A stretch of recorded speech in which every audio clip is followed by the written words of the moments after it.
From ground zero, waiting for the sun, still hasn't shone. Searching across the waters, what's that I see? Could it be the home of the final destroyer? Oh,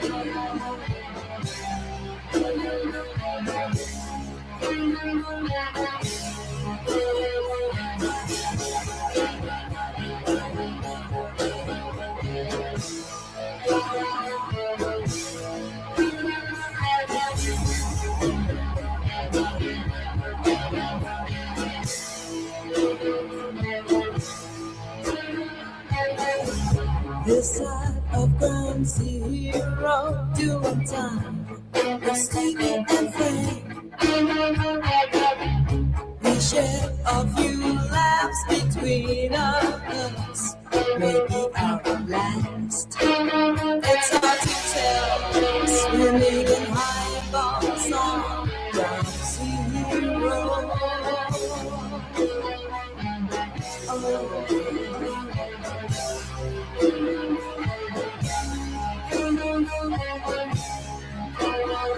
Attack of the killer plans from Mars, giving up your life for no. We've got to run from this beach while we can. Don't want to be a dead hero.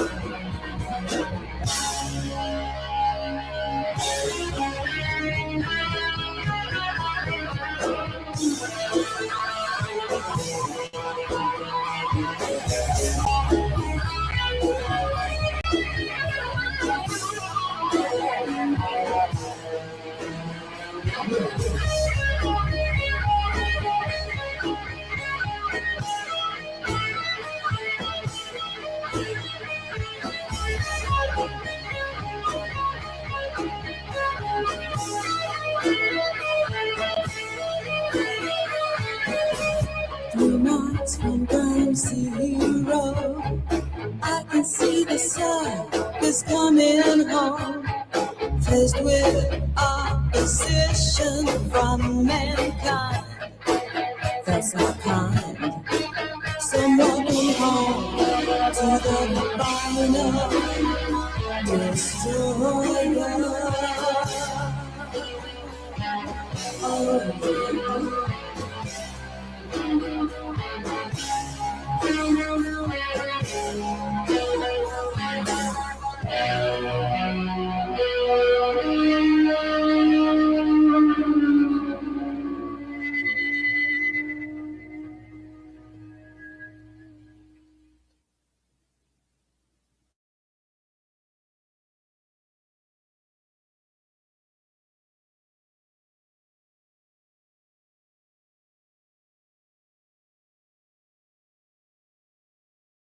is boring. Think again. Agent Angela, are you ready? Choose the right link. Nirvana, REM, Pearl Jam. All these successful white male bands that dominated the 90s genre called grunge rock. Everybody seems to know them, but most people have never even heard of the beautiful black woman who helped create it, Tina Bell, a rocker from Seattle, the same city where grunge was born. Tina helped usher in the sound that would define a generation. But not only did she not benefit from her creation, she faded, literally, because years later, she died, alone in a quiet Las Vegas apartment, and her body wasn't found until weeks later under mysterious circumstances. And as if that wasn't disturbing enough, her belongings, her lyrics, her recordings were thrown in the trash, just like her legacy. So we have to ask, why'd this happen? Why was she alone? Or who was there with her and left her alone? What happened to the godmother of grunge? Let's talk about Tina Bell. Tina Bell's story is more than a personal tragedy. It's part of a larger pattern in American music, one where Black innovators create sounds that change culture, only to be erased once those sounds become profitable. Rock and roll began with Black artists like Sister Rosetta Tharpe, Chuck Berry, and Little Richard. But history books often give the credit to white acts who came later. That very same thing happened in grunge. Tina Bell was there at the beginning, fronting one of Seattle's first bands to blend punk aggression with heavy distortion and raw emotion. She should be remembered as a pioneer, as the godmother of grunge. Instead, she was harassed off the stage, abandoned by her peers, and left out of the story. But tonight we will hear her story. Whoa. What's that? I just built a budgeting app in Base 44. Guys, Nina just built a... Tina Bell was born in Seattle, Washington, February 5th, 1957. She grew up in a working-class family surrounded by music at a young age. Like many Black women of her generation, Tina's early influences were gospel, soul, and R&B, but she also had a wide-ranging ear, and as she got older, she gravitated toward harder sounds, blending her natural powerhouse voice with the raw edge of punk and rock. By the early 1980s, Seattle's music scene was bubbling with experimentation. Bands were mixing punk aggression with heavy metal riffs, searching for a new sound that didn't quite have a name yet. This was the scene Tina stepped into when she formed Bam Bam in 1983 with her husband Thomas McKay Martin. Bam Bam quickly became one of the first bands to lay the groundwork for what would later be known as grunge. Tina was the group's frontwoman, and she wasn't just a singer, she was a force. At only 5'2", her stage presence was big and magnetic, her voice cutting, and her lyrics unapologetic. The band's rough, distorted guitar tones, combined with Tina's soulful yet aggressive delivery, made them stand out even in a crowded local scene. But Tina's position was unusual. In a time when the Seattle underground was almost entirely white and male, she was a Black woman leading a loud, aggressive rock band. This wasn't something the industry or the local audiences knew how to process. To some, she was electrifying. To others, she simply didn't fit the image they wanted for the new sound. Even in their early years, Bam Bam's shows attracted attention, but the focus wasn't always on the music. Instead, Tina's identity often became the conversation. She wasn't allowed to just exist as a frontwoman. She was constantly confronted with racism and misogyny, both subtle and blatant.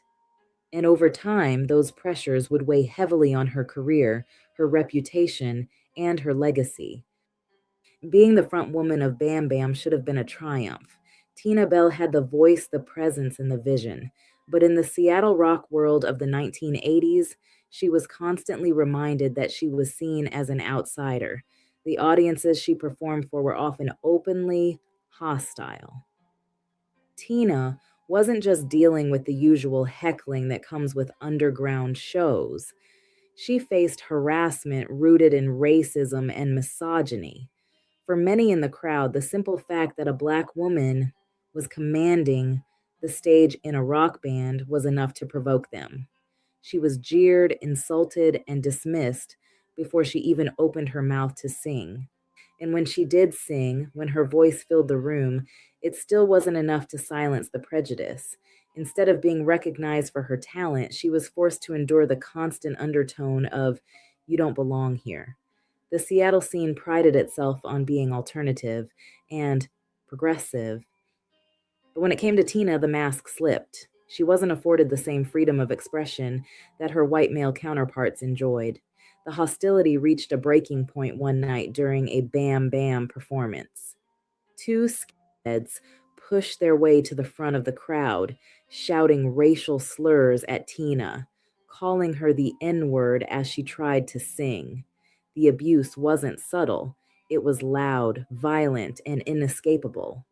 Tina reacted. She wasn't going to stand still and take it.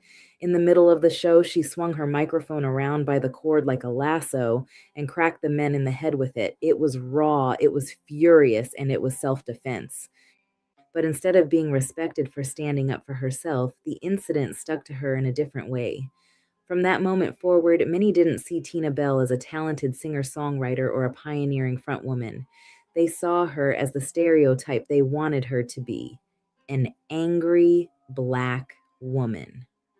The label overshadowed her artistry, and it followed her wherever she went. This incident wasn't an exception. It was the clearest example of what Tina had been battling all along: the constant policing of her presence, the way her identity was weaponized against her, and the way the scene refused to accept her on her own terms. If the crowds were cruel, Tina might have found some refuge in her band, but even there, the support she deserved never fully came. Instead of standing behind their front woman, Bam Bam often added to her sense of isolation. Some of the hostility was direct. She was treated as though she didn't belong, even inside the group she helped create. Other times, it was silence that cut the deepest. When audiences hurled racist insults at her, her bandmates didn't rush to defend her. They kept playing, letting Tina shoulder the abuse alone. That silence spoke volumes, reinforcing the idea that her pain was hers to carry by herself. And it wasn't only about what happened on stage. Behind the scenes, Tina still couldn't escape the constant reminder that she was different. Within the Seattle music community, supporting Bam Bam openly meant supporting a Black woman fronting a rock band, and many didn't want to be seen doing that. There were people who liked the band, like future grunge legend Kurt Cobain, who was once a roadie for the group. There were some who actually admired Tina's voice and the raw edge she brought to the music, but too often they pretended otherwise. They kept their praise quiet. They didn't want to be associated with her because to them, she didn't fit the mold of what a rock frontwoman was supposed to look like. This quiet betrayal, mixed with the outright mistreatment, left Tina in an impossible position. She had created something original, something powerful, yet the very people around her, the ones who should have been her allies, reinforced the message she was already getting from the outside world, that she didn't belong. By the end of the 1980s, the weight of this reality became unbearable. Tina had carried the brunt of racism, sexism, and erasure for years, and it showed no signs of changing. By 1989, Tina Bell had endured nearly a decade of fighting battles that no artist should have to fight. She had the talent, she had the presence, and she had already proven that her sound could ignite a crowd. But what she didn't have was support, not from the industry, not from the local scene, and not even fully from her own band. Every show carried the risk of harassment. Every rehearsal was colored by the tension of being treated like she was out of place in her own creation. And every step forward seemed to confirm the same message. She wasn't going to be embraced by a world that had already decided she didn't belong. By this time, grunge was starting to build momentum in Seattle. Bands that would go on to define the genre, groups like Soundgarden, who her own drummer Matt Cameron would go play for, Nirvana, and Alice in Chains, were coming up just behind her. Tina was there first, laying groundwork they would all benefit from. But as the scene gained visibility, her contributions were ignored. The group Bam Bam went to Europe in hopes of finding success there, but unfortunately, everything was more of the same. The constant rejection, the racism, the misogyny, the betrayal from within her own circle, it all piled up. In 1990, after the group had to be deported back to America due to an immigration enforcement dragnet in the Netherlands, by the time they came back, Tina had made the decision that she couldn't take it anymore. She quit Bam Bam and walked away from the music industry altogether.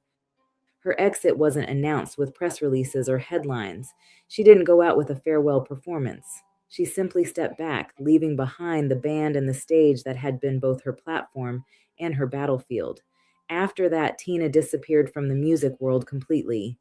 Her band decided not to replace her, but instead continued as a three-piece instrumental band. In her absence, grunge grew into a cultural phenomenon, but without her name attached in any kind of way.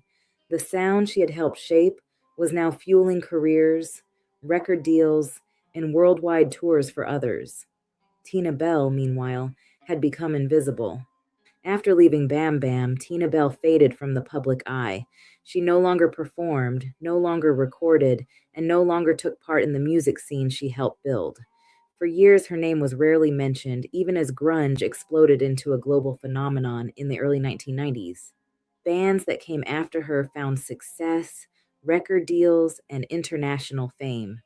Nirvana, Pearl Jam, and Soundgarden became household names.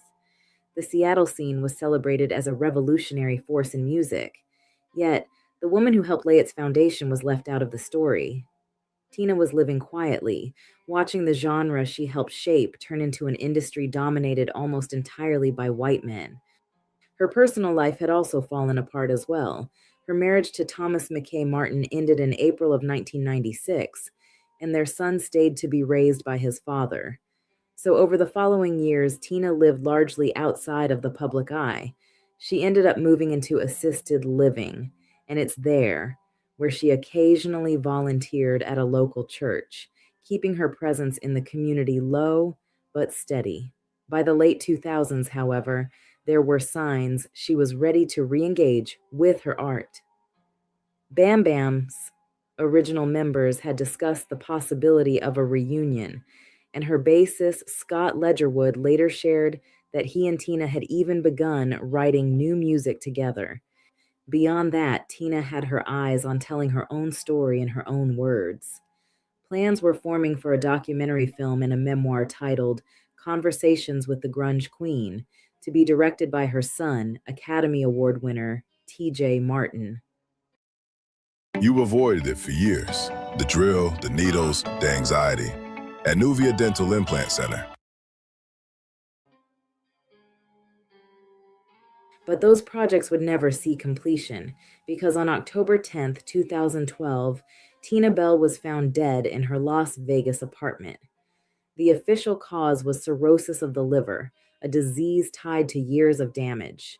She'd been suffering from depression and alcoholism for years, trying to soothe the purposeful erasure of her artistry and creation. But as sad as that was, that's not what makes her death disturbing. It's what happened after. No one knew she was dead. According to her son, the coroner estimated she had been dead for a couple of weeks before anyone found her.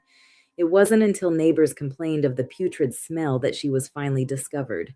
Let that sink in. This woman helped lay the foundation for grunge rock. And when she died, she was so alone that no one noticed for weeks, and it gets worse. When her son finally got to her apartment, almost everything she owned was gone, thrown away. Her lyrics, her poems, her diaries, her Bam Bam recordings, her videos, her memorabilia, all of it trashed, without her family even being notified. The only things that were left behind was a DVD player, a poster, and a chair. That's it. That's what was left of the woman who helped create one of the most celebrated music movements in American history. So the question is, why was she so alone that no one noticed her corpse? Or was she even alone at all? Because why were all her things thrown away? And why wasn't her family notified? Why was there such a rush to get rid of her things? Things that literally held her legacy and memories. Just like her career, her death also seemed like purposeful erasure. That's why there's barely any archival documents or recordings of Tina. Something or someone didn't want her discovered in life or death. But for those who knew her, the explanation didn't feel complete. Her son, Thomas McKay Jr., has said he believes his mother truly died from a broken heart, that the pain of seeing her creation thrive without her, while her own name was erased, weighed on her until it finally consumed her. For many, her death barely registered, just another lost life, not the loss of a groundbreaking artist. The erasure was complete. A Black woman who helped invent grunge had been pushed out of its history and left to die in obscurity. The uncomfortable truth is that grunge, as the world knows it, was built on the foundation Tina Bell helped lay. Yet her absence from its legacy is a reminder of how easily history can be rewritten to exclude those who don't fit the industry's image. Her death in 2012 closed the chapter on her life, but it also revealed just how deep her erasure ran. Even in death, she wasn't honored the way her contributions deserved.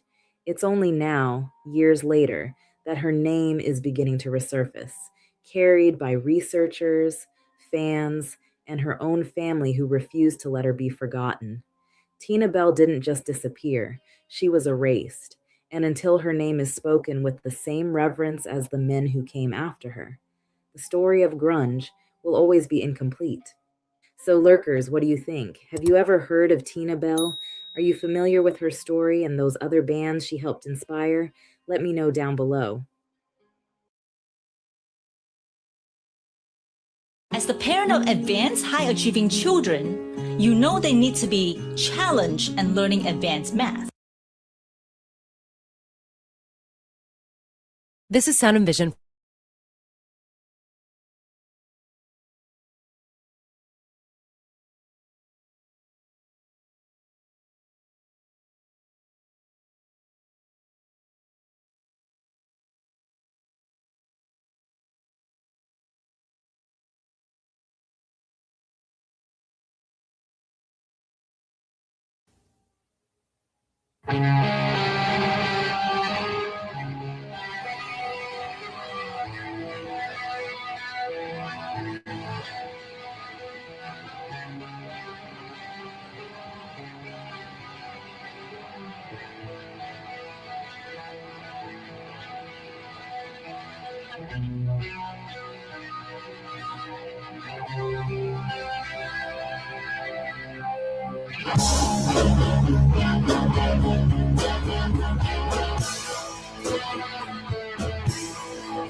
Nights from ground zero, waiting for the sun, still hasn't shone.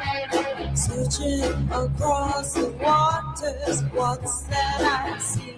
Could it be the home of the final destroyer? Oh,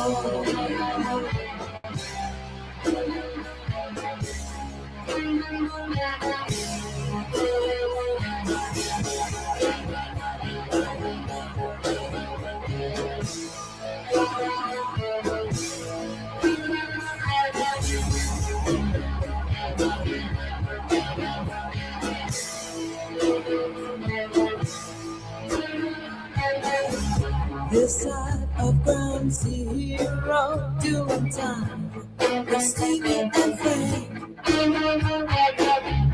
We share a few laughs between us, maybe our last. It's hard to tell, swimming in highballs on ground zero.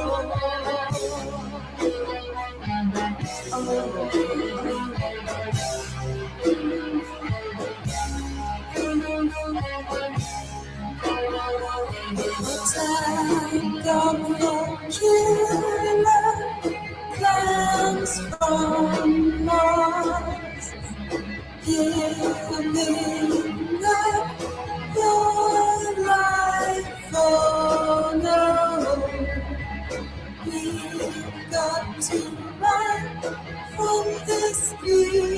while we can. Don't want to be a dead hero.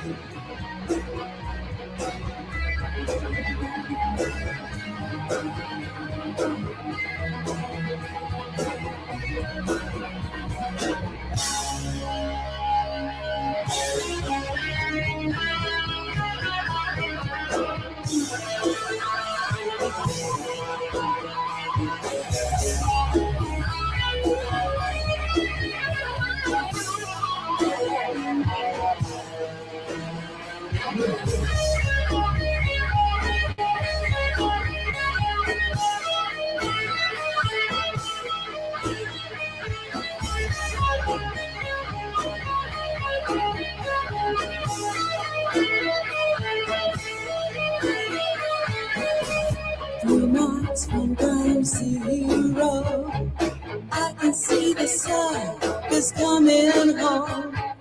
Faced with opposition from mankind, that's not kind. So walking home to the final destroyer.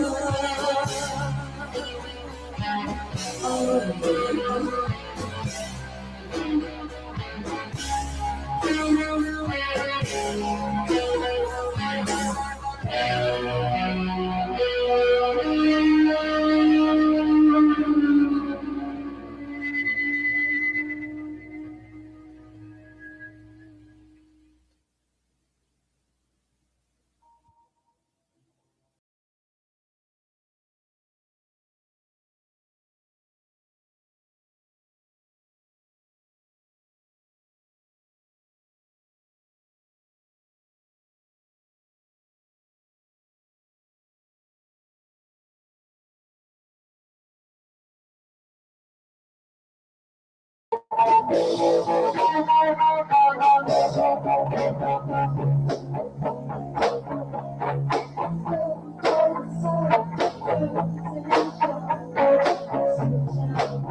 telephone rings with meal songs. Mailbox grips me. You're overdrawn. Account to the line. Your account is overdrawn.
of change in my mind.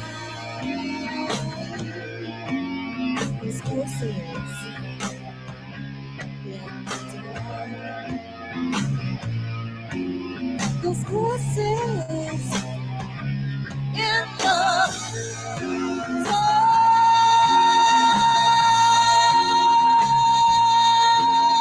the mistress chanting. She smiled in the mirror, then her pearly white disappeared. The young girl screaming the pain of labor. And now she curses.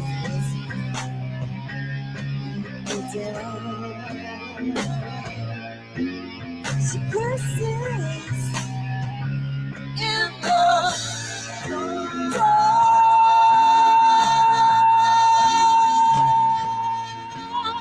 rain and water at the back of the bus.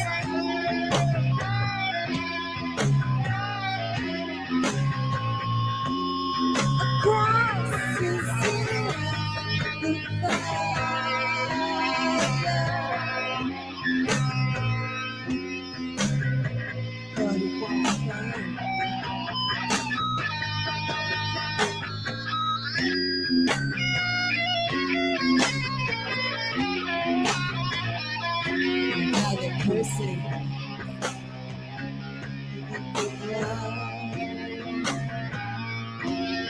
The person in the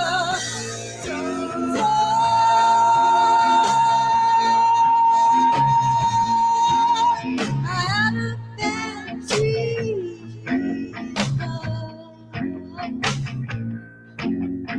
All night.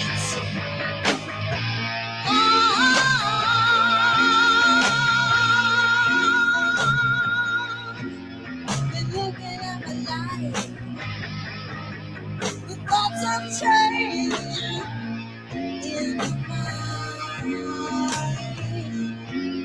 These kisses and the dark. These kisses in the dark.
Useless childhood lies were exciting at the start of our relationship.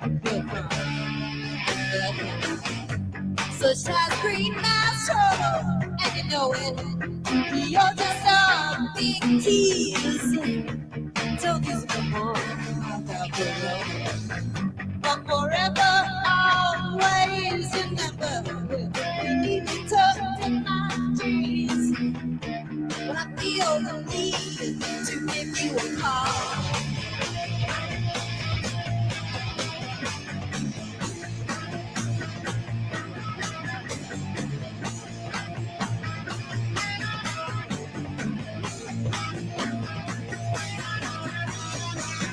Boss you up, boss you up, boss you up, boss you let it go, boss you up,